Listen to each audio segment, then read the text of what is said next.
Você está ouvindo Bionote, apaixonados por natureza.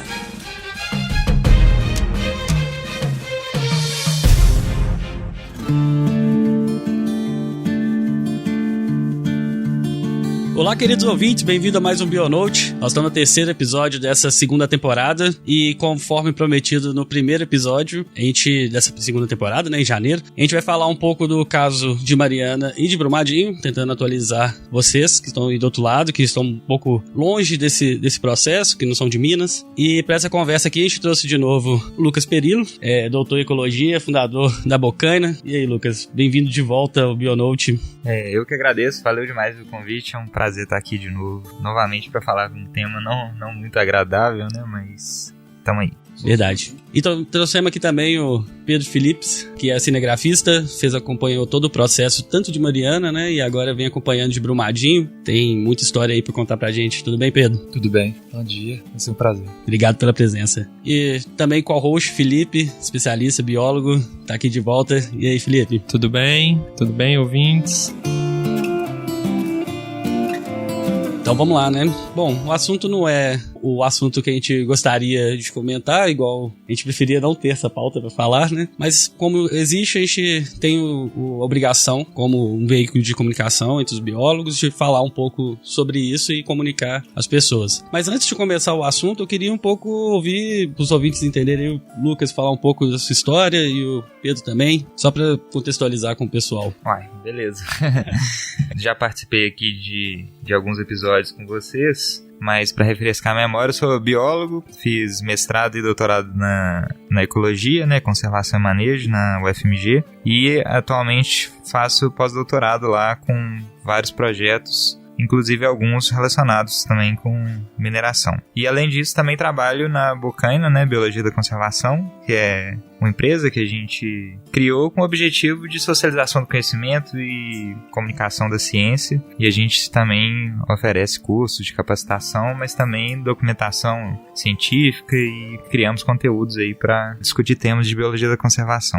Para quem não sabe, também tem um blog super legal, é biologiadaconservação.com.br/blog, vai estar lá no link também. E Pedro, você presente aí, pessoal, conhecer um pouco seu trabalho, sua história. Sim, eu já venho da comunicação social e dentro do próprio curso eu entrei em contato tive o primeiro contato aí com a ameaça da mineração na Serra da Gandarela. Isso foi em 2007, quando eu estava começando minha monografia, que inclusive ia contra a própria comunicação social. Eu estava abordando nessa frente e aí eu decidi assumir e fazer um documentário numa comunidade chamada André do Mato Dentro. Era uma das afetadas pelo projeto Apolo nessa instância e eu comecei a pesquisar sobre o impacto e bateu a mesma época a reformulação da marca da Vale. Então acabou que minha monografia foi um pouco a publicidade em contraponto com o documentário, né? Como que cada um aborda para uma perspectiva diferente. E seguindo essa frente, assim, tem 11 anos que eu trabalho com alguns movimentos sociais, principalmente o MovSan, que ele foi constituído também nessa época, foi 2006, 2007, inicialmente em defesa da Serra da Piedade, depois se diversificou para outras lutas dentro da mineração. Em 2016, eu fui junto com alguns representantes da região do Maranhão, do Pará, uma ONG chamada Justiça nos Trilhos, que cuida da questão da mineração ali em Carajás. Eu fui junto com eles, representando Minas Gerais, num encontro que chamou Quimal, que é um encontro que acontece de 2 em 2 anos entre 12 países da América Latina, que discutem também os impactos da mineração a esse nível. Então, foi um pouco minha trajetória como documentarista, né, sempre lidando com conflitos a nível, posso dizer, continental hoje em dia, porque as estratégias são muito comuns e acaba que a gente compartilha isso e vai crescendo ao longo dessa caminhada aí, com comunidades atingidas, quilombolas, indígenas e etc. Bacana, então tem muita história aí. Dá pra fazer um podcast só sobre esses contextos todos, né?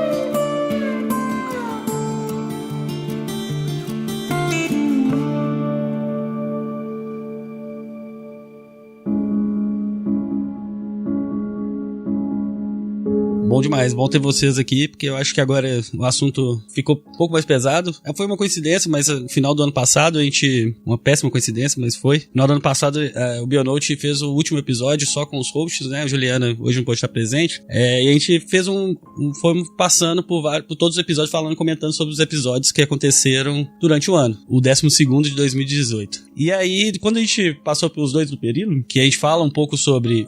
Foi bem na época do museu, né? Que teve o problema, teve aquele desastre do museu. A gente comenta sobre Mariana no primeiro, no segundo a gente entra um pouco sobre o museu, falando dos desastres. E quando a gente passou, a gente comentou sobre o programa e a gente fez um acordo com nossos ouvintes nesse dia, em dezembro do ano passado, que a gente ia buscar mais informações sobre Mariana, que a gente ia tentar atualizar mais as pessoas sobre isso, porque o assunto tinha saído da pauta da mídia, né? Tinha morrido, né?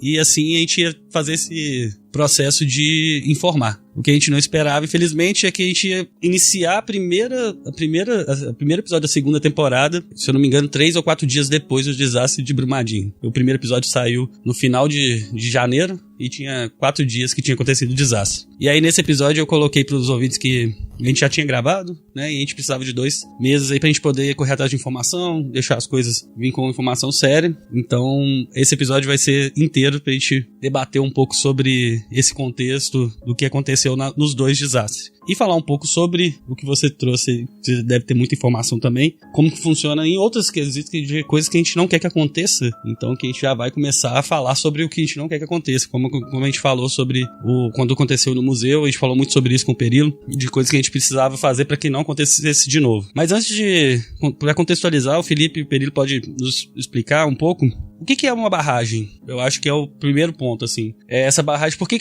ela deve existir? A gente sabe que tem métodos, já foram falados, métodos mais eficazes, mas por que ela existe? O que é jogado ali? Por que ela precisa existir? Qual que é esse contexto, assim? Então, a gente tem barragens aqui como nossos vizinhos, né? Nós somos mineiros, né? De Minas Gerais. O próprio nome do estado ele já traz esse vínculo forte aí, histórico, né? De mineração, né? E a gente está no chamado quadrilátero ferrífero, né? Que é uma das maiores províncias minerais do mundo e que sustenta várias camadas da sociedade aí desde a época colonial, né, com ouro, diamante, e hoje em dia a bola da vez é o minério de ferro. E para a extração desse minério de ferro, dessas jazidas minerais, é necessário o processamento desse minério, porque quem compra, ele já compra o minério pré-processado ali, tem que ser lavado, tem vários processos que são realizados para a extração do minério de ferro mesmo do solo. E todo esse processamento, né, do minério, ele gera um resíduo. E esse resíduo, né, esse rejeito, ele, claro, vai ser destinado da maneira mais fácil de ser destinado, que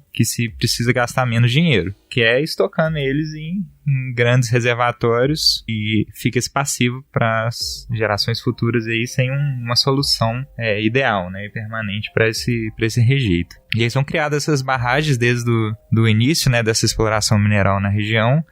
Várias delas já estão aí há décadas, muitas sem manutenção, né? Parece que esse problema começou a acontecer agora, mas não, existem várias dezenas, centenas de barragens, se você for olhar nessa questão histórica aí, e que podem vir a romper ou não, né? Qualquer construção humana, ela tem um prazo, ainda mais se ela não for feito outras avaliações, né, e manutenções nessas barragens. Uma coisa que eu sempre tive de dúvida, essa barragem, ela começa lá embaixo e ela vai subindo, ou eles já montam aquela estrutura e falam assim, a capacidade dela X é tanto? Então, existem diferentes tipos de barragem, né? O que acontece é que eles criam ela, quando vai iniciar lá, eles criam ela num patamar X, tá? Eles criam para um tempo de uso. E o que eles fazem é que eles barram um curso d'água, porque eles geralmente usam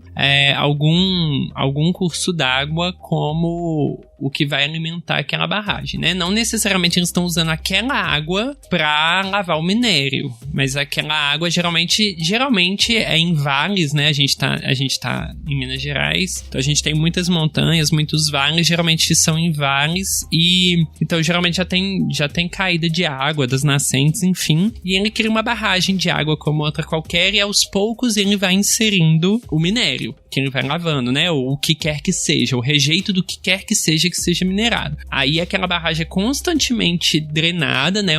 Vai deixando o sedimento decantar e a água vai sendo drenada, reutilizada e tudo mais, porque tem outras utilizações daquela água também dentro da própria mineração, né? Eles precisam de outros usos que a água não esteja limpa, digamos assim. E aí, aos poucos, eles vão alteando ela, que então eles vão criando novas camadas. É importante a gente também falar que na mineração não existem só barragens de rejeito, né? A gente tem barragens de água, por isso mesmo que eu falei, né? Eles usam muita água e eles têm que ter de onde tirar, porque geralmente são áreas remotas, não vai um encanamento todo lá, né? E tudo mais, de uma água tratada. E também existem diversos, igual o Perino falou isso, vem há muitos e muitos anos acontecendo e a gente nem sabe, mas existem diversos locais, até principalmente nas cidades um pouco mais, não em Belo Horizonte, mas nas cidades ao redor aqui da grande BH, que existem barragens desativadas que são parte da cidade hoje em dia, né? Nova Lima mesmo tem uma parte da cidade que era uma antiga barragem daquela mineração que tem lá, que hoje é Anglo Gold, mas não era Anglo Gold antigamente, era outro nome. Então tem uma barragem lá desativada que é parte da cidade já. Então, como o Perino mesmo falou, fica para gerações futuras. Isso tem melhorado. Isso tem melhorado ao longo dos anos. Eles têm estudado muito, não necessariamente as minerações, mas tem se estudado muito. Fora do Brasil tem vários estudos com isso, do que fazer com essas barragens, como tentar reconstituir, entre aspas, o que se perdeu ali, o que fazer com aqueles ambientes. Porque querendo ou não, depois de um determinado ponto, ela decanta e acabou, né? Ela não fica líquida, aquela lama pra sempre, né? Ela vai decantando e aos poucos vira um solo um pouco mais estável. Nunca vai ser um solo extremamente fértil, nem nada, tanto que muitos dos estudos são voltados para isso, de que o que nasce ali, o que a gente consegue fazer crescer ali, né? Será que as espécies vão sobreviver àquele rejeito, ao que tem ali, já que não se sabe muito bem o que tem? Então, eles têm trabalhado para isso, mas o Perino explicou muito bem, basicamente eles lavam o que eles extraem, e aí cada tipo de extração, minério, ouro, o que quer que seja, usa diversos tipos de produtos para conseguir extrair aquilo. Então, além de água, você tem outros tipos de coisa. Na maioria das barragens, sim. E é muito importante, inclusive, a gente até falar que a mineração não é tão eficiente assim. Muitas barragens são reexploradas, porque cada vez tem melhorado, mas antigamente muito minério passava. Então, aquela barragem ali é cheia de minério ainda. Então, ela fica ali também porque eles reexploram, né? E só uma ressalva aí para a qualidade da água também, né? Que entra nesse dado aí das barragens, porque hoje nós temos 4 qualidades, né, segundo a ANA, que é a classe 3, 2, 1 e classe especial, que é a classe que pode ser consumida diretamente da fonte, não precisa de nenhum tratamento. Então hoje a mineração ela tem prioridade sobre a classe especial. Então a gente no quadrilátero ferrífero, em função das cangas, que eu acho que a gente vai abordar depois, aí a gente tem a qualidade de água que, inclusive, em função do minério, né, que é hematita, das cangas, ela é de classe especial na sua maioria. E também a sua maioria é destinada para a indústria de mineração. Então, ou seja, a gente tem uma água mineral, poderia ser bebida direto da fonte, e hoje o que você vê é um mapa do quadrilátero ferrífero, onde essas fontes de águas minerais, elas passam por empreendimentos complexos minerários e elas saem classe 3. Então,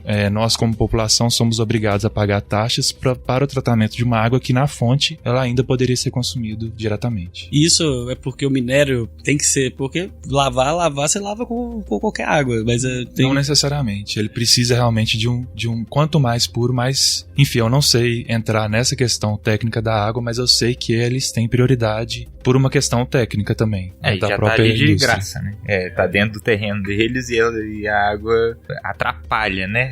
A mineração, querendo ou não. Você extrair aquele tonelada de minério e com essa água associada, você tem que dar uma destinação para ela. E essa destinação que seria a utilização pela população nas próximas décadas, centenas de anos, ela está sendo ali utilizada para um fim pontual que tem a duração de pouquíssimos anos.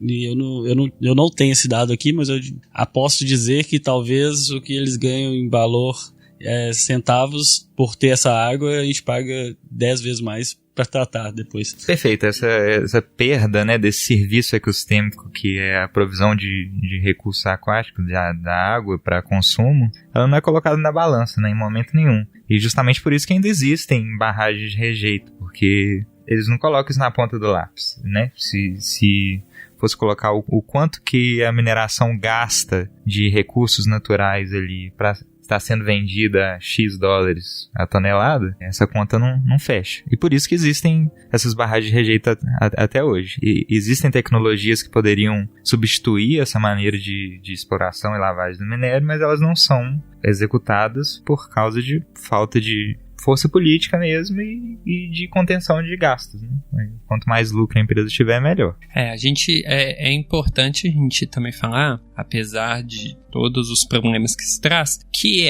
mineração é essencial para a sociedade, né? A gente hoje em dia tudo nosso, sei lá, vem da mineração, eu acho, assim, a gente tem muita coisa que precisa de minério de ferro e de outras coisas, então a gente tem que deixar claro que é essencial. O problema é a forma como é feito, principalmente que a gente vê várias economias, digamos, que passam por descaso.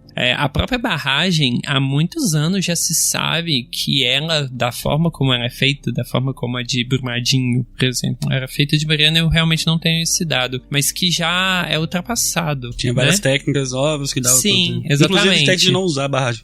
Exatamente.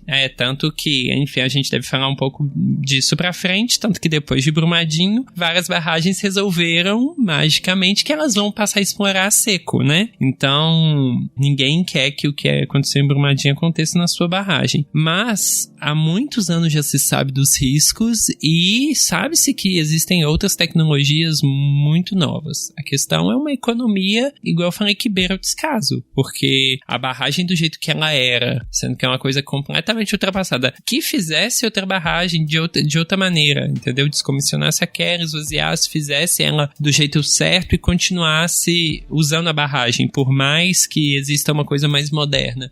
Mas não, entendeu? Foi deixado da forma como estava, igual várias outras estão. E aí eu queria até fazer uma pergunta pro Pedro, que é o cara que acho que você teve presente nos dois. O Perilo também teve presente nos dois casos. Lá em Mariana, quando que você chegou em Mariana? Assim, quando que foi? Você ficou sabendo e logo você já se movimentou? Qual que foi o processo ali na hora que você chegou em Mariana?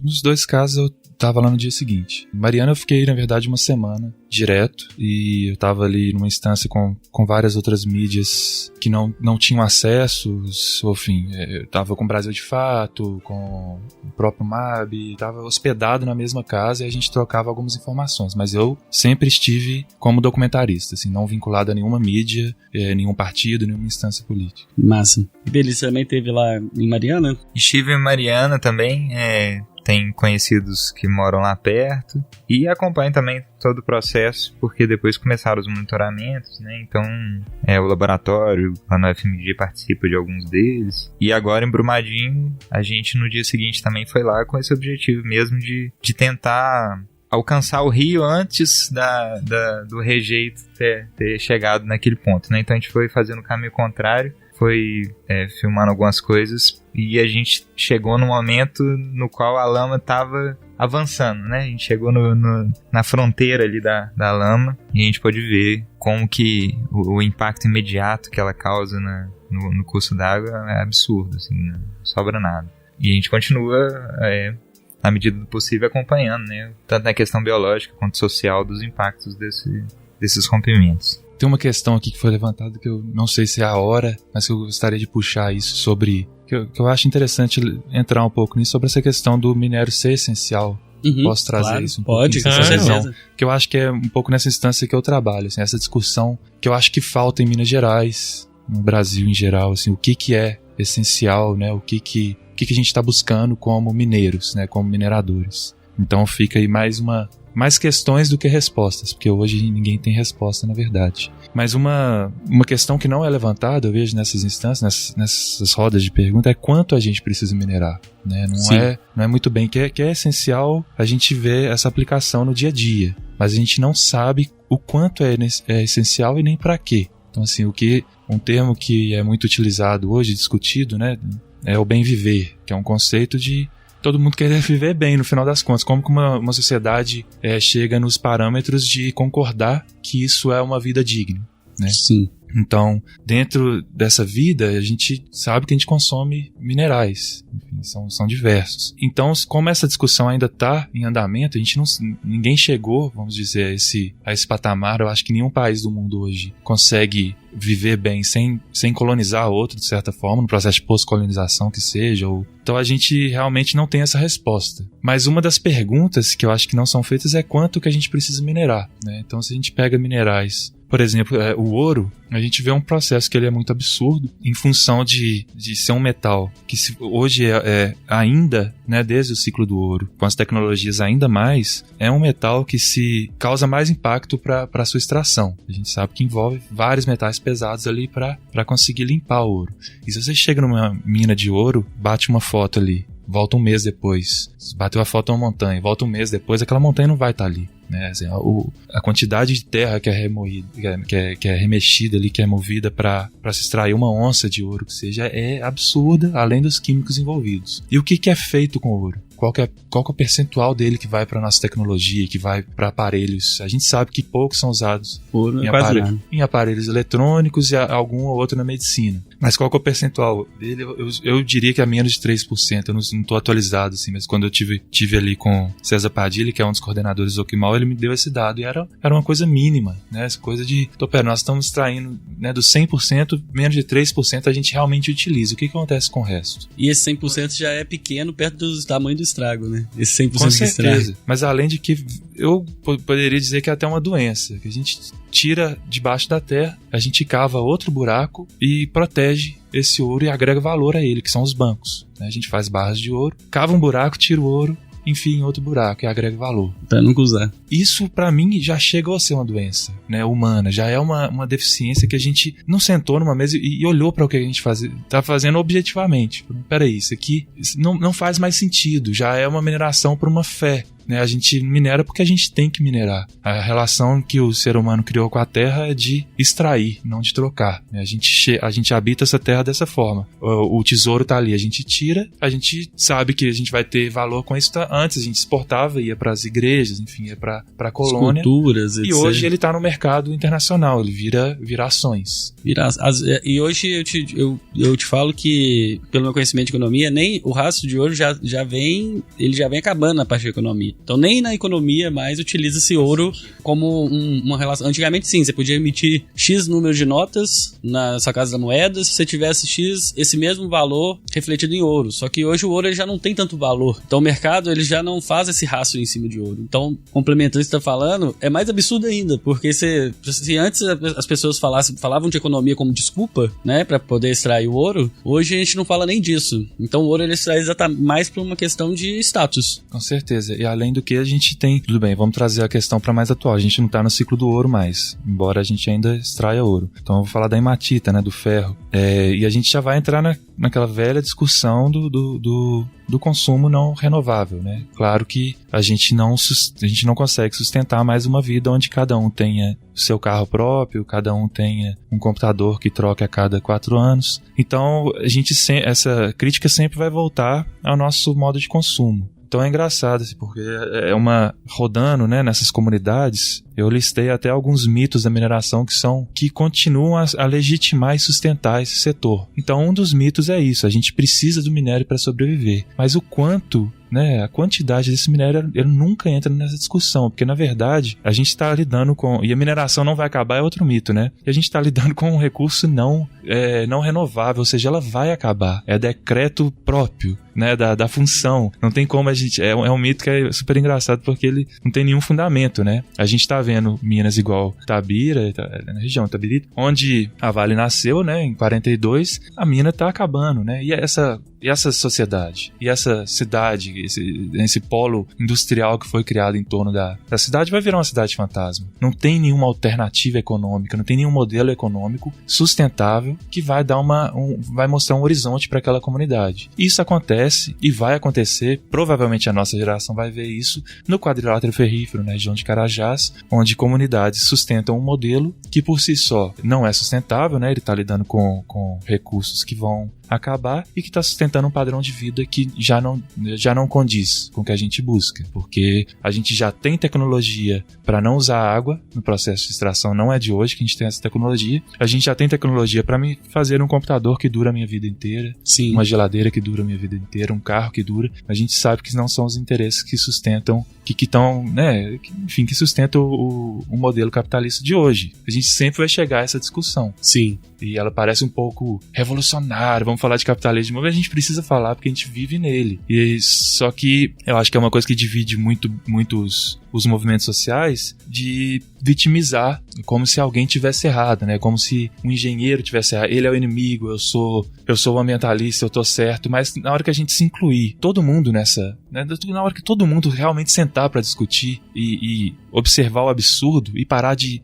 separar essa dualidade que a gente teve até nas eleições, enfim, tudo hoje é dualidade. Dualidade. Né? O engenheiro da Vale é o culpado, eu sou o ambientalista, eu tô certinho, mas assim, a probabilidade de eu ter sido um engenheiro, ela é muito pequena, né? Eu sou de classe média, eu sou homem, branco, enfim, aí por aí a gente vai. Então na hora que a gente se incluir num problema e falar é um problema nosso e sentar para discutir, sem interesse do Estado, sem interesse privado, sem disputa do terceiro setor, a gente realmente vai ver o absurdo que a gente está fazendo. E que é um modelo que se segue desde que a gente é sempre, né? Brasil, né? Desde que a gente é colônia, desde que a gente depende de commodity. O engraçado é que a Juliana, que é host aqui do podcast também, ela tem um conceito sobre sustentabilidade que tem a ver um pouco com isso que você disse, que é essa conversa entre o que você precisa e o que você entrega. Você falou exatamente tudo que eu concordo em relação à forma de se posicionar, que a gente está discutindo muito pouco o fato em si do problema e querendo mais ter razão por si só, né? E aí por isso que cria essa dualidade.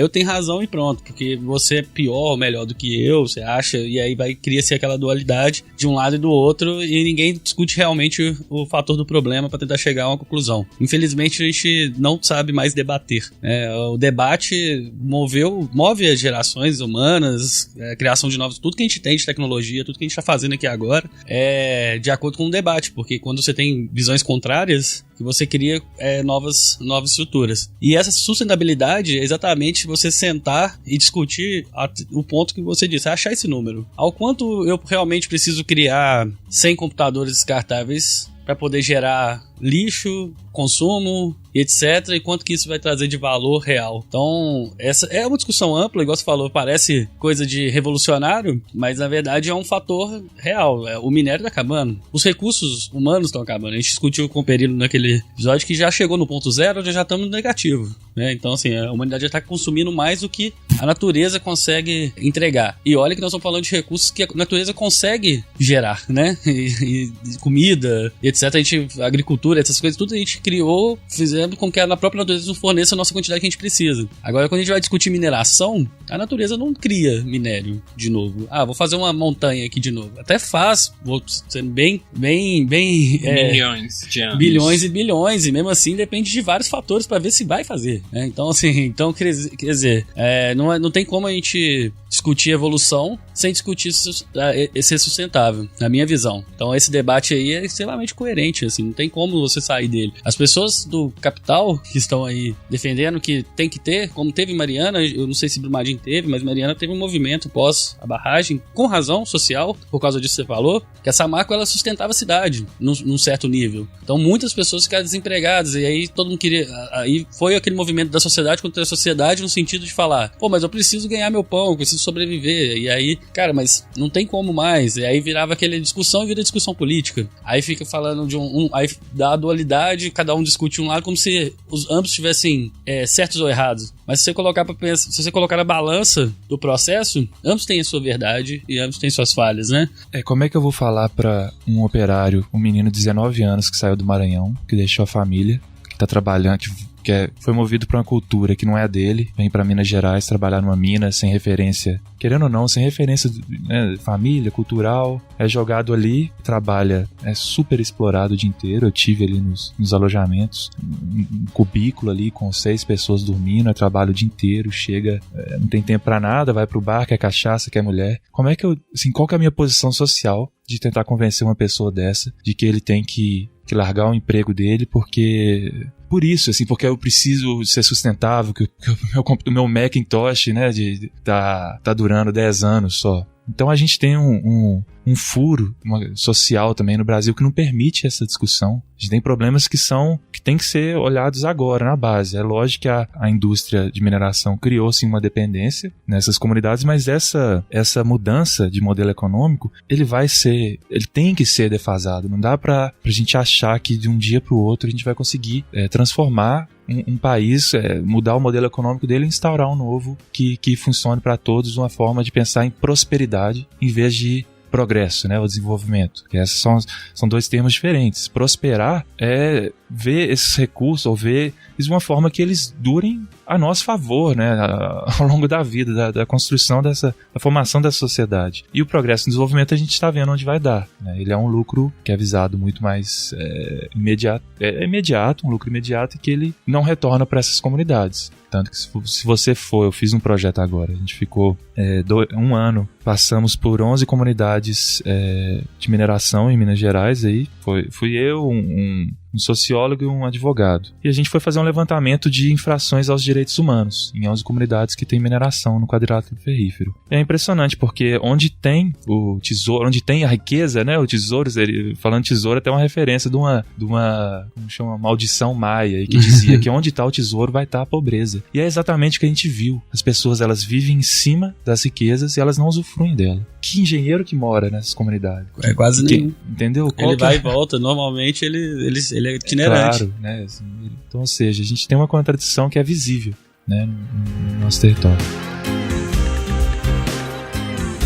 E até falando um pouco da entrevista, o P teve numa entrevista na Itatiaia 13 de agosto de 2016, né? Tá até no YouTube, quem quiser acompanhar, vou deixar o link aí no post. É bem legal, na época tinha acabado de acontecer 6 meses, né? Um pouco mais de 6 meses da tragédia de Mariana, e aí fala uma coisa bem legal lá que eu acho interessante a gente colocar na pauta aqui, que é em relação a como que funciona. Eu não vou lembrar, porque eram 3, né? Era você, o Vinícius e o Fred, que são o sociólogo e o advogado. Que fez esse projeto com você, né? Isso. E aí alguém fala em relação à questão de que antigamente, como a commodity de ferro estava muito valorizada, explorava-se menos para poder e vendia por muito. Quando esse valor caiu, começou a explorar muito para não diminuir o lucro. Então, isso mostra, voltando àquilo que a gente falou, que não existe esse fator de quantidade suficiente que a gente precisa. Mostra que existe um valor de teto de lucro, desculpa, e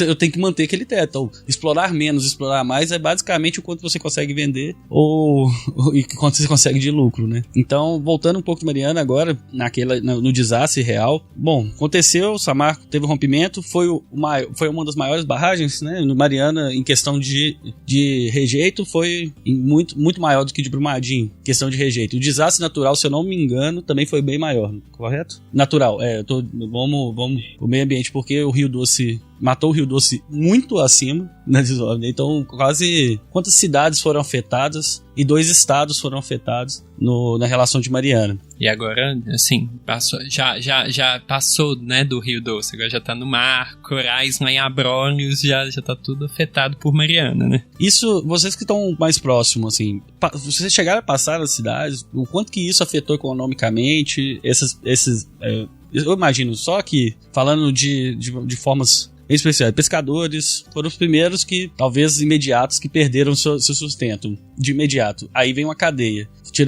Eu tô falando só da parte social, né? Agora, a gente estava até discutindo antes aqui de abrir o microfone sobre a parte ambiental, do quanto que isso gerou doenças, matou ecossistemas e fechou. O que aconteceu, Mariana, e que status está hoje, assim, pelas informações que vocês têm? Cara, falando da parte biológica, né?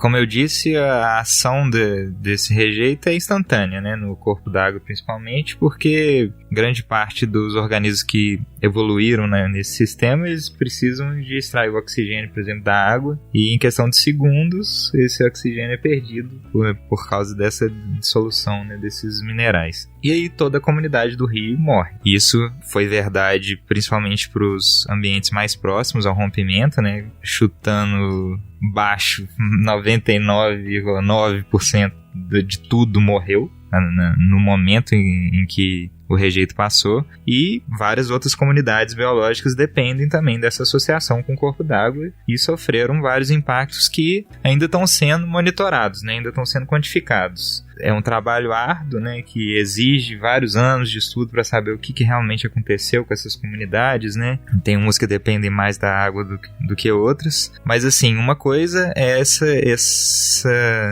problema físico que o rejeito causa, né? É associado com a água ali, ele vai descendo até encontrar com o mar, que também causou problemas lá nas comunidades marinhas, e esse problema físico, ele passa, né? Uma hora esse rejeito ainda chove na cabeceira lá, e esse rejeito ainda é levado pro curso do rio. Ainda não acabou, né? O problema do rompimento ainda acontece, ainda esses acúmulos de rejeito perto da barragem rompida, eles ainda estão entrando nesse sistema. Uma coisa é esse problema físico, né? E outra coisa é o problema químico que é causado. Porque quando a gente pensa no problema físico, beleza, morreu tudo, mas tem os tributários, ele tem vários outros rios que não foram diretamente afetados, que poderiam fornecer novos indivíduos, né, para a formação de populações, que seja de peixe, de vários invertebrados associados ao corpo d'água, e os invertebrados bentônicos também, que são super importantes para a comunidade. Mas outra coisa é quando a gente leva em consideração o quanto de metais pesados, da questão química, alterações químicas que foram causadas ao longo do rio. Saiu agora um artigo em janeiro, com a participação de vários pesquisadores lá da FMG, provando que existiu sim contaminação química ao longo do Rio Doce, que é uma coisa que é negada até hoje pela empresa, pela mídia, não se leva tanto em consideração isso, mas imagina só, se não tivesse tido essa contaminação química, a gente já teria um problema muito grande com as comunidades associadas ao corpo d'água. E agora, com esse dado de que realmente teve essa contaminação química, né, aí sim que a gente não tem nem noção do quanto que vai demorar para que essa recuperação seja realmente eficiente, né? O quanto que essa contaminação química está impedindo que esses tributários, né, essas áreas remanescentes ao longo do Rio Doce contribuam para a melhora, né, desse sistema. Essa contaminação química consegue, nesse artigo que saiu, consegue falar qual tipo de contaminação teve, assim, ou porque contaminação química já é ruim naturalmente, né? Mas assim, digo pra gente tentar escalar aqui um nível de tensão. Ao longo do rio, existem várias quantidades, né, diferentes de contaminação. E, assim, vários trabalhos estão sendo feitos para entender qual que é a real influência disso nas comunidades, né?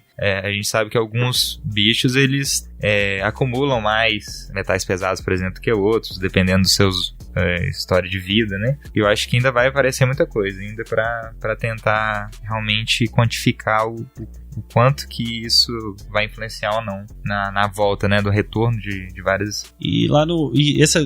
Não sei se alguém tem essa informação, mas a população do Rio Doce, que está em volta do Rio Doce, depois de 3 anos, nós estamos aí fazendo 4 anos já, 2015, né, que aconteceu no final de 2015, a população começou a usar de novo a água, começou a pescar, não tem peixe, né, os peixes, algumas espécies talvez conseguiram.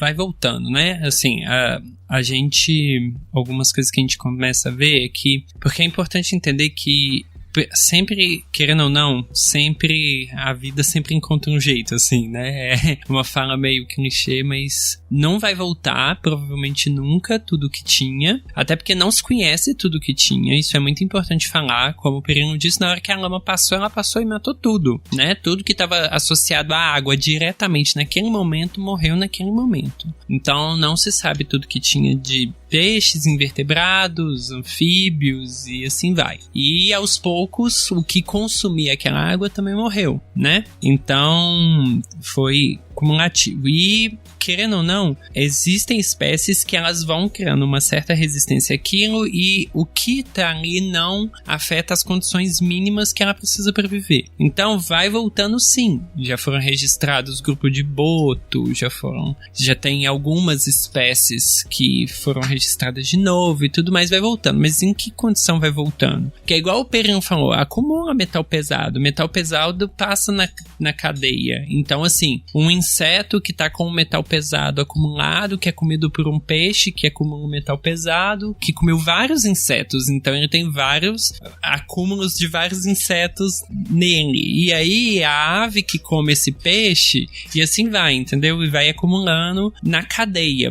E isso acontece também com o humano. Eu realmente não sei se voltou até o consumo. Provavelmente tem, porque não se controla, não tem como controlar tudo que todo mundo faz. Mas então com certeza tem, e essas pessoas com certeza estão contaminadas. É isso que eu tô perguntando, porque a informação que o Felipe, que o Perilo deu, e essa informação, eu também imagino que as pessoas foram voltando a consumir. Esse impacto a gente não vai ter, talvez agora, porque nós só vai descobrir isso talvez aqui 10 anos, 15 anos, que essas pessoas que estão sobrevivendo ali vão começar a ter talvez doenças novas ou doenças mais, vamos colocar aí, chega a óbito, aí você vai, beleza, normal, aí depois de repente depois de anos você começa a ver que aquela população tá diminuindo a expectativa de vida, aí você vai começar a fazer ligação, até isso tudo se resolver, é questão de muitos anos pra gente entender esse impacto, né? Assim, a gente sabe o impacto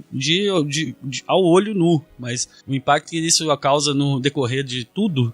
são incógnitas, né? Porque assim, a gente nunca vai saber tudo que pode acontecer. Uhum. Através disso, até porque nunca vai descobrir tudo que tinha na água, tudo que foi acumulado, tudo que tá no sedimento do rio e que foi pro oceano. Querendo ou não, vai sendo diluído, as espécies vão voltando, daqui a pouco o povo começa a meio que esquecer o que aconteceu, né? Assim, depois de muitos e muitos anos, porque isso vai demorar a acontecer muito tempo. E realmente não é uma incógnita. A gente não sabe o que isso vai gerar para essa geração e para as futuras. Você pensa que quantas mulheres não tiveram contato indireto ou direto com esses rejeitos e que vão ser passados para a geração futura, entendeu? Para gerações que estão sendo geradas nesse momento e que serão. Então é uma incógnita. Eu realmente não sei se é possível nem mensurar o que pode acontecer ou o que está acontecendo.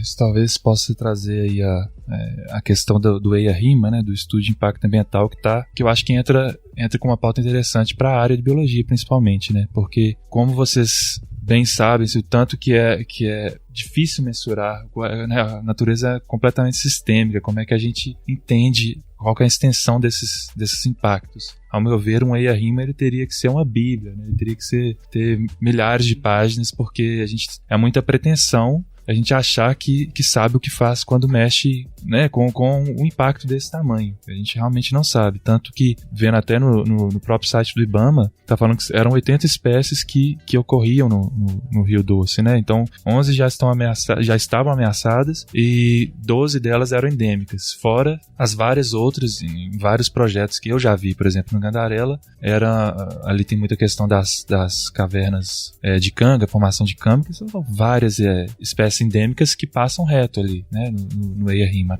Talvez até por interesse, não estão contidas no EIA-RIMA, mas na época eu conhecia pessoas que sabiam que as espécies estavam ali, que estavam catalogando essas espécies. Então, assim, a gente chega nessa questão de a valoração ambiental, acho que ela entrou assim no mérito de ter que criar uma ponte de comunicação entre um economista e alguém da área ambiental. Infelizmente, a gente tem que dar valor, né? A gente teve que se ver fazendo isso, eu não, né? Principalmente os biólogos e geólogos, darem valores a serviços ambientais, mas a função disso é que uma pessoa que vem da área de economia ou que vem da área de engenharia, que principalmente as pessoas que estão gerenciando esses empreendimentos, consiga entender que aquilo já não é viável economicamente a longo prazo, né? Então, essa mudança de paradigma agora ela precisa ser tão frisada assim dentro das ciências, porque eu acho que a gente precisa cada vez mais pautar que já não é viável, né? Já tem uma contradição dentro da própria Vale, por exemplo, eu posso dizer, para que ela seja economicamente viável em Minas Gerais, porque a gente tem um minério, se a gente comparar a região norte, a região de Carajás, o minério é de baixíssima qualidade, né? Enquanto lá o minério está quase disponível de forma bruta no meio ambiente, aqui a gente tem que fazer um processo enorme e gera muito mais rejeito, enfim, nesse processo também,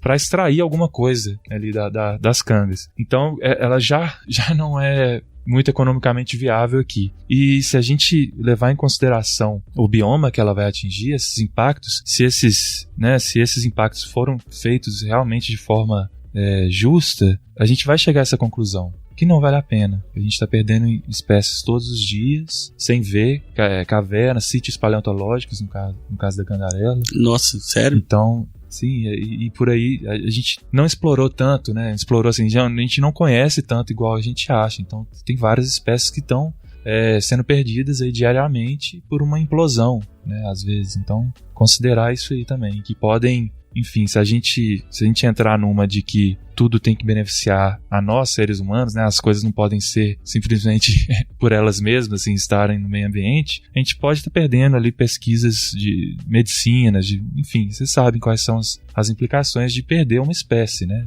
Isso acho até absurdo eu ter que defender isso. Recentemente foi o Dia Mundial da Biodiversidade, né? E a gente até publicou alguns dados e pensando nisso de perda de espécies, que a gente conhece 1,2 milhões de espécies no mundo e a estimativa é de 8 milhões. Então a gente não conhece nada. E que por ano a gente faz com que sejam extintas, sei lá, 0,01% disso, se eu não me engano, que são milhares de espécies. 0,01 de 8 milhões. Então, realmente, isso acontece e a gente pensa em espécie também, né? Assim, viva, porque, igual você falou, tem toda a questão paleontológica, né? E arqueológica também, uma questão histórica, e pra gente entender como tudo chegou a esse ponto, como tudo evoluiu, que também se perde, principalmente aqui considerando o quadrilátero ferrífero, né? Que é muito um polo disso. E assim, biologicamente já é fato que empreendimentos desse porte não são viáveis, né? Mas tudo bem, aí entra no critério do que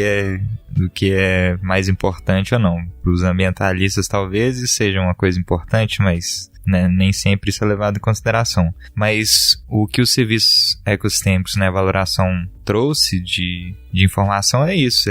Se a gente colocar tudo na balança, não é viável economicamente, né? Se o importante é o capital, né, a geração de recursos e tal, quando a gente coloca na ponta do lápis, a gente está perdendo dinheiro, né, a cada momento que a gente extrai o minério ou faz várias outras coisas aí que são demandas da sociedade atual, né? Então, algo tem que ser feito para mudar. Pra gente passar pra área de Brumadinho aqui, que aconteceu, vou dar alguns dados. Lá em Mariana já tem 3 anos, né? Já tá indo pro 4º ano aí já. Foram 19 pessoas foram mortas, né? E milhões de atingidos, porque contando de todas as vítimas. E aí algumas notícias, por exemplo, igual falando que a gente tá conversando, em Espírito Santo, por exemplo, os pescadores já estão com multa de R$833 mil em multas por causa de pescaria em áreas atingidas, mas também não receberam nada, porque eles continuam pescando, o IBAMA faz a multa e eles vão acumulando, ou seja, eles estão falando aqui de camarão, então de uma certa forma ou de outra, não sei, mas talvez isso chegue em outras pessoas e atinge outras pessoas, né? As vítimas ainda não receberam nada, não receberam casa, enfim, barragem de Fundão ainda não foi solucionada, além de não conseguir ter ainda, por falta de tempo, dados para saber o impacto ambiental, ainda da Vale não saiu nada, assim, a gente não conseguiu ter nenhuma conclusão, no caso, há 3 anos. E aí, depois de 3 anos, a gente tem outro desastre, tão grande quanto, ou até maior, na minha visão, acho que maior, Eu acho que não tem como quantificar o tamanho, né? Os dois foram de forma desastrosa. Que foi Brumadinho, aconteceu dia 25 de janeiro, se eu não me engano. Dia 25 de janeiro que teve um rompimento, por volta de meio-dia, ainda teve um... E nesse caso, socialmente falando, nós tivemos um impacto infinitamente maior, socialmente falando, porque teve muitas vítimas, inclusive o dado de hoje já foram 201 identificados e tá colocados com mortos, e 107 ainda estão desaparecidos, né? E desses 201, por dados que eu tenho de um amigo que tá dentro da Polícia Civil ali, do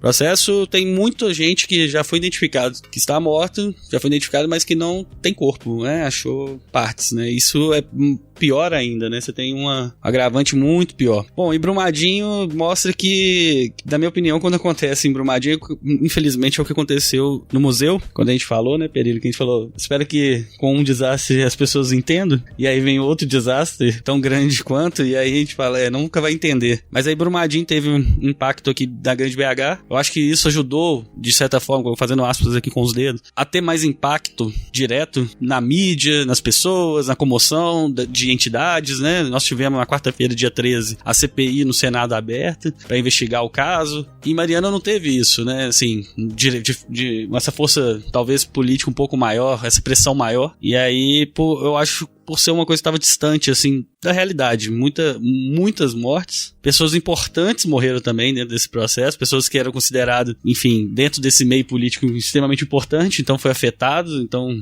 a classe A foi afetada, né? Eu acho que eu posso falar isso não, né? Mas eu acho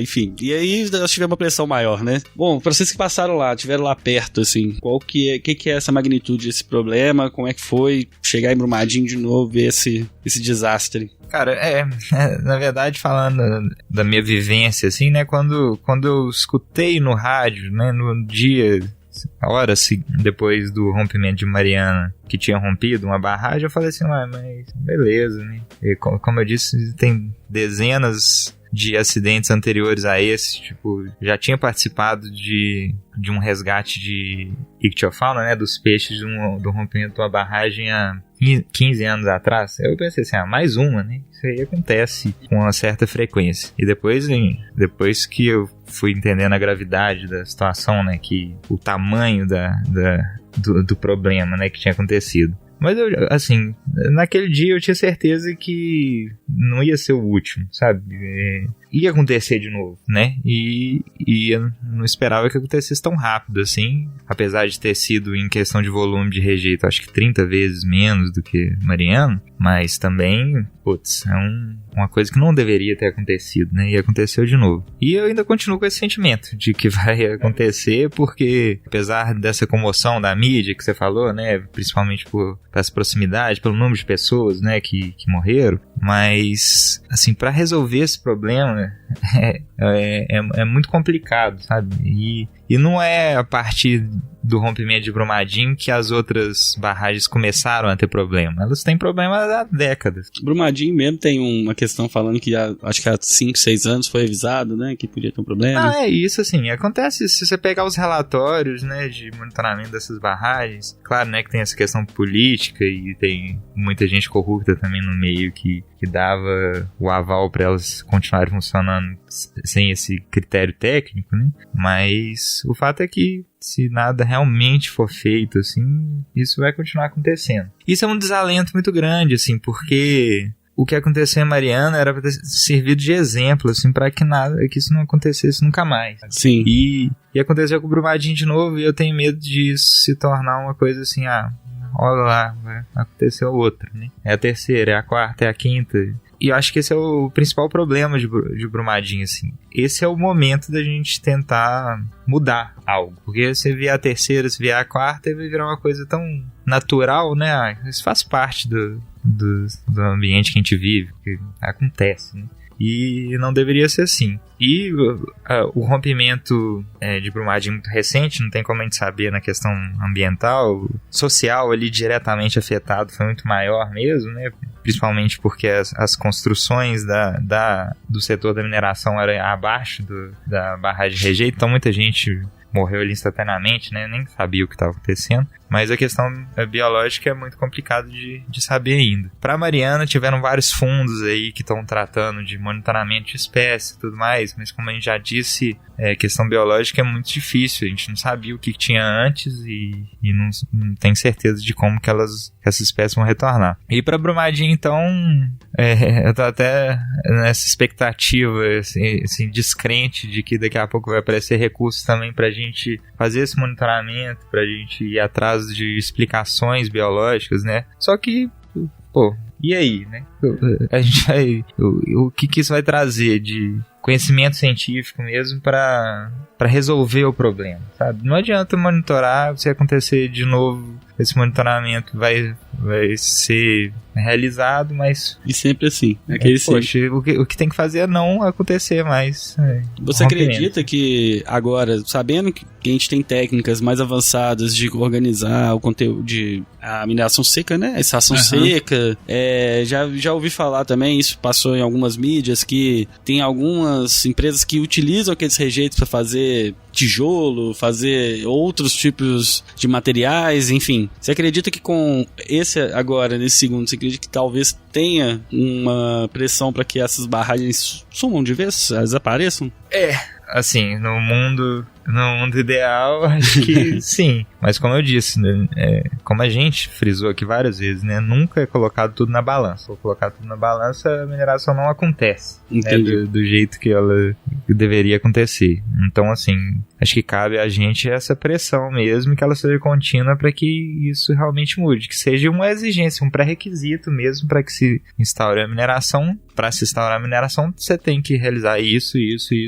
Se não tiver essas questões básicas, não é para minerar, né? Então acho que esse é o ponto inicial, assim, para que isso não aconteça de novo. E o problema é que, como a gente falou também, tem várias barragens aí de empresas, inclusive, que já faliram e que...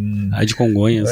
Tem várias barragens que estão aí e que não existe uma solução prática para elas, né? Não tem ninguém para responder por elas. E aquelas que tem gente para responder, eles, claro, estão procurando uma maneira mais econômica de lidar com isso, né? A de Congonhas, inclusive, é uma barragem que está ali, é uma das maiores da América Latina, se eu não me engano. Ela chega a ser maior que a de Mariana. Em área urbana, Em área urbana, né? E ela tá abandonada, entregue ao Estado, né? O Estado, como a empresa faliu, decretou falência, na verdade é uma empresa internacional, ela fechou as portas aqui, passou a fronteira e deixou como que tava, né? E aí o Estado teoricamente tem que dar manutenção e organizar. E a gente sabe que se o Estado não consegue fazer o que ele sabe fazer, imagino que ele não sabe fazer, né?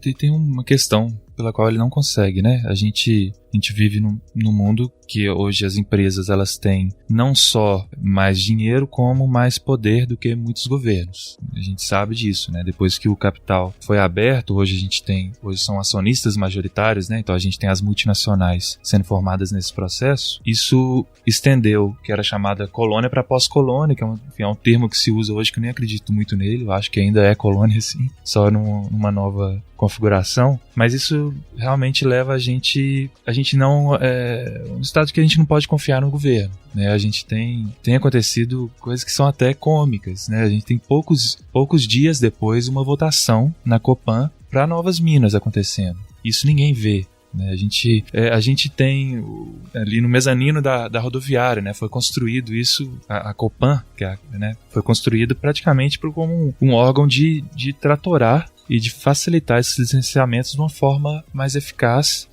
para justificar o progresso, né? Tudo em cima disso. E é engraçado, porque se você pegar a Câmara hoje da Copan, são 12 conselheiros e um só representa a sociedade civil. Então eu volto àquela questão de que não é perguntado para a própria população se ela quer minerar e quanto ela quer minerar, né?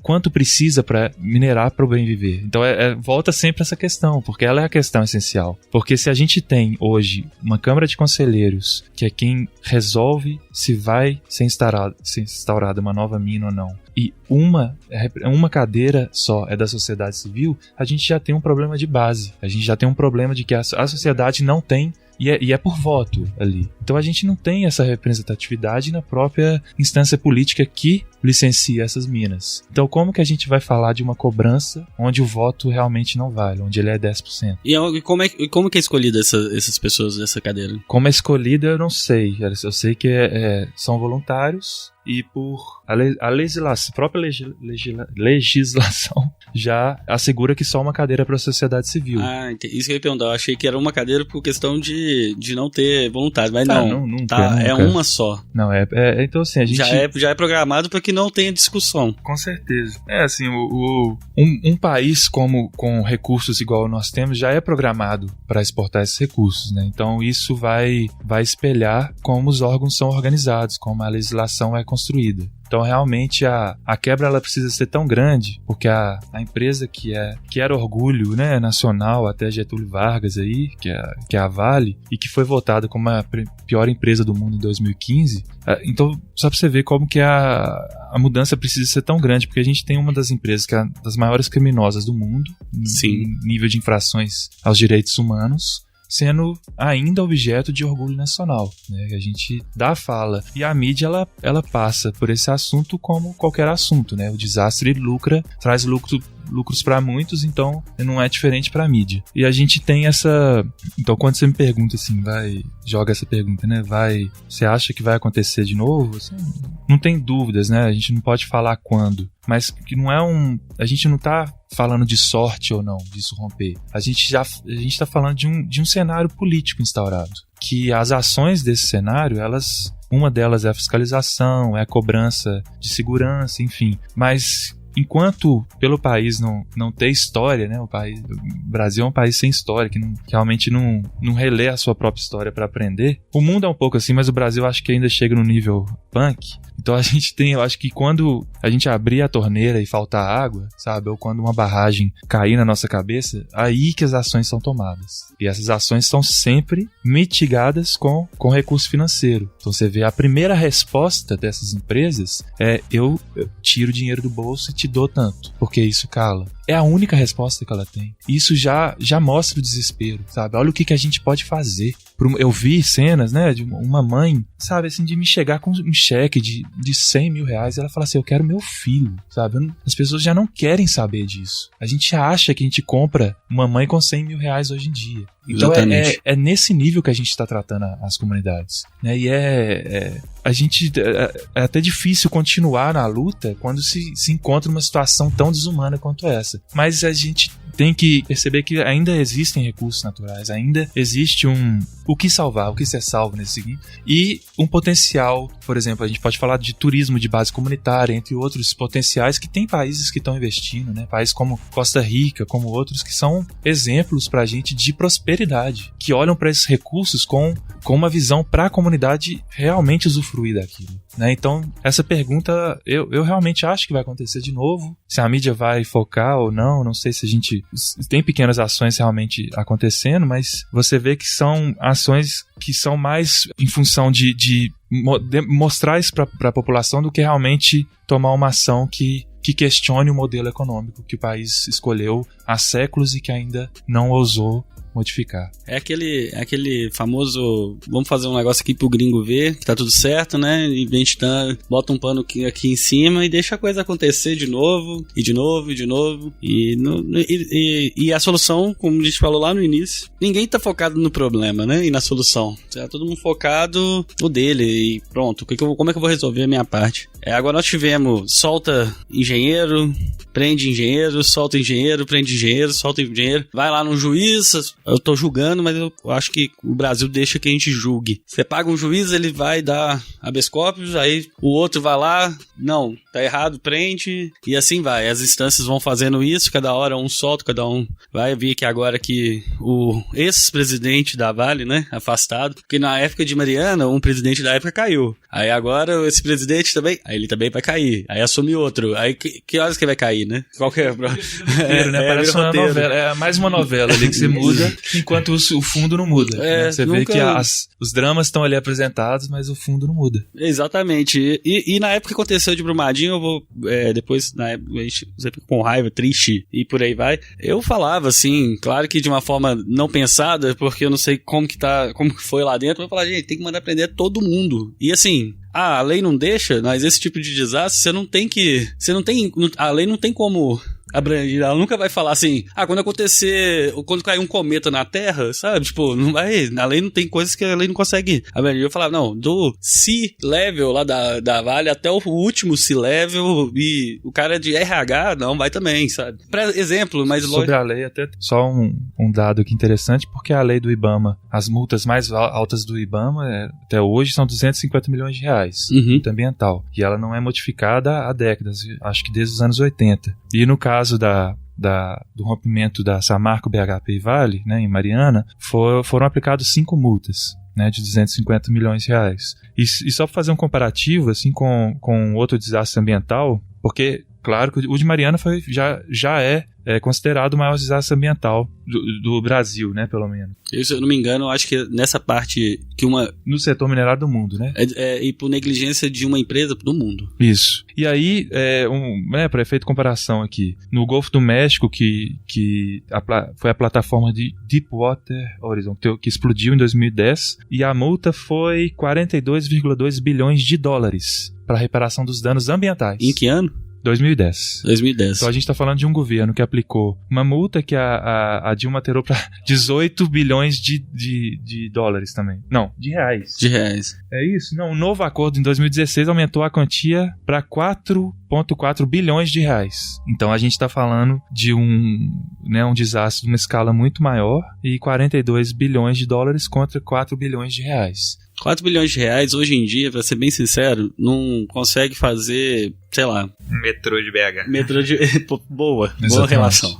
Consegue fazer uma linha, não consegue movimentar nada. Eu acho que se você pegar no ano aí, talvez seja o PIB de Nova Lima, sabe? Se você parar pra pensar nesse sentido, é muito pouco perto do desastre de vários municípios, né? E Brumadinho tá indo pro mesmo caminho. Eu acho que nosso papel, frente a tudo isso, é o que a gente já tá fazendo, talvez. Lógico que vocês biólogos talvez podem estar mais próximos e ajudar de uma outra forma. Não tô falando nem que é responsabilidade, mas ajudar de outras formas. Igual o Perillo tem a Bocan. Você faz vários documentários também, Pedro, que já ajudam a informar também, já aproxima as pessoas. Eu acho que nosso papel é informar e tentar mudar um pouco o contexto perto. Mas enquanto não mudar a estrutura, que a gente vai ter que mudar de uma, ou politicamente, ou com educação, ou com alguma forma, na minha opinião, acho que não tem pra onde correr, assim, mais do que isso. Então, talvez é só quem tem como pressionar, pressione. Quem tem como informar, informe. Quem tem como ajudar de alguma forma, ajude, né? Então, assim vai. E pra isso tem vários canais com informações, assim,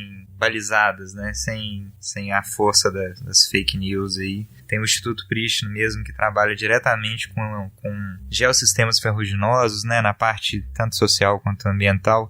Aí tem o site deles com uma ferramenta que é super interessante, que é o Atlas Geoambiental, e nele tem como você colocar várias camadas, inclusive das barragens que já não são utilizadas, né, das barragens que estão ativas, quais são os lugares que tem as cavernas do quadrilátero ferrífero, por exemplo, e é uma ferramenta interessante para procurar. No site deles também tem um livro que chama Geossistemas Ferruginosos do Brasil. Tem um PDF lá com vários especialistas mostrando a importância biológica desses ecossistemas, a importância para a provisão de água mesmo, né? A grande parte dos reservatórios da nossa região estão associados a essas montanhas de minério, né? Então é se capacitar mesmo e correr atrás de contribuir de alguma maneira.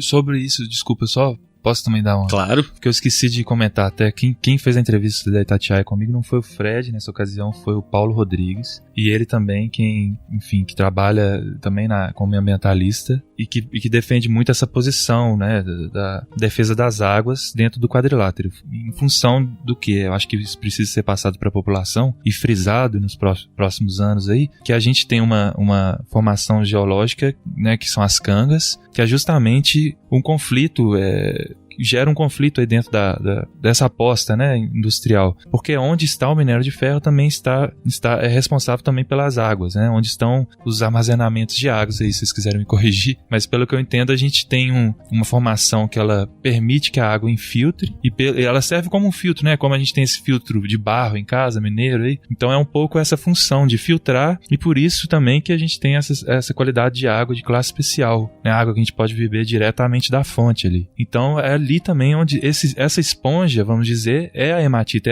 é o minério. Então a gente está retirando o filtro que é responsável nas poucas reservas de água de classe especial do mundo, né? Eu não estou falando só de Minas Gerais, só da região metropolitana, não. Teve uma série da HBO, um documentarista que fez aquele filme A Terra Vista de Cima, uma série que ele sobrevoa Minas Gerais, que ele estava mostrando um dos poucos, ele sobrevoa vários pontos no mundo onde ainda resta essa qualidade de água, e Minas Gerais é um dos pontos, que é isso que a gente não sabe, né? Foi uma pesquisa que ele trouxe, eu achei super interessante. Então, na verdade, a gente ainda serve de reservatório de uma qualidade de água que é super rara no mundo inteiro, e que se você entrar até no site no mapa do Prishma, você consegue ver, ou no DNPM, ela está toda prometida para mineração, né? Esse reservatório. Já tá prometido. Já. Então, assim, a gente está falando de uma água que é rara no mundo, mas que já tem concessões de mina ali. Então, aí fica a questão, nós vamos escolher o quê? Né? Um carro aí ou beber água? Então, fica aí a questão. Essa relação futura, a gente discutiu no podcast sobre licença ambiental, a gente discutiu em outros podcasts, tudo. A falha nossa é não olhar o futuro, a gente só olha agora e assim a gente segue. E por isso gera todos esses processos.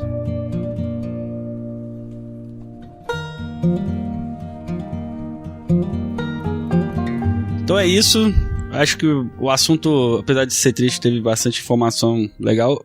Eu gosto desse podcast com opiniões, porque por mais que do outro lado a gente não concorde, a discussão é bem-vinda. Então, se alguém quiser mandar um e-mail, trazer sua parte, seu ponto de vista, sua opinião, é sempre bem-vindo, já mande, que a gente vai receber, a gente repassa, se vocês quiserem comentar alguma coisa que algum participante, a gente repassa o participante, conversa também, retorna, é sempre bom a importância de vocês. Aí pode colocar lá, contato@bionote.com.br, e aí você pode sugerir tema, sugerir convidado, vai ser bem legal ter a participação de vocês. E eu gostaria de agradecer ao Perilo, mais uma vez ter participado, terceiro episódio. Vai voltar mais uns 4, 5, 6, 7 aí, vamos ver. Agora vamos pegar um tema mais leve pra você, falar um pouco de...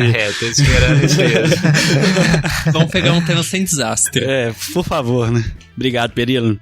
Eu que agradeço, valeu demais. Bom demais. E o Pedro também, primeira vez, volte sempre, tem muita história aí. Eu acho que dá pra gente fazer uma mesa redonda aí com outros assuntos sobre essa linha. Você tem bastante conhecimento, já passou aí por fazendo... Inclusive, seus documentários estão em algum local? Você sempre manda pra festivais ou você coloca em algum local, YouTube, alguma coisa assim, falar pessoal? Não, esses de finalidade socioambiental estão disponíveis. O último foi feito dentro de uma campanha que chama Água Vale Mais. Ele tá até no YouTube. Legal. É esse que passa por 11 municípios aí, do quadrilátero ferrífero. E tem um projeto que chama Banco Audiovisual de Frentes Socioambientais, no qual eu coloco entrevistas na íntegra e elas estão disponíveis para qualquer um que queira baixar e usar esse material para editar o próprio filme ou... Que legal. Porque muitas dessas comunidades não têm, às vezes, a possibilidade de fazer um filme ou divulgar uma causa, então ele tem, e é também aberto para receber materiais sobre frentes socioambientais. É o que tá no Vimeo aqui? Tá no YouTube. YouTube também? Isso. Eu vou colocar, gente, tudo no post para quem tem interesse, os contatos também, porque é sensacional essa parte. Mas muito obrigado, ao Pedro. Volte sempre, vai ser uma honra.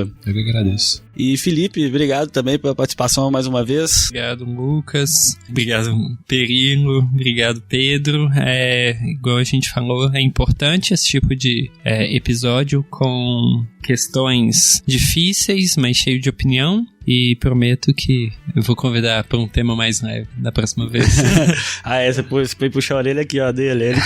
Ele que segura esse processo. E queria agradecer você também, ouvinte, que veio até aqui. Esse episódio ficou grande, mas ficou ótimo. A gente tinha essa responsabilidade, vamos deixar ele grande mesmo, porque 1 hora foi pouco para falar dos 2 desastres. E lembre sempre que o Bionote é um podcast da Log Nature, uma empresa especializada na venda de equipamentos para a área biológica e ambiental. E você pode acompanhar acompanhar a gente lá pelo Facebook, Instagram, LinkedIn. Tá sempre tendo novidades aí, quentes e massas também sobre isso. Então é log_nature no Instagram, log materiais no Facebook e log nature no LinkedIn. E eu conto com vocês na próximo mês, a última quinta-feira do mês, não se esqueçam. A gente volta em abril. Obrigado, até lá.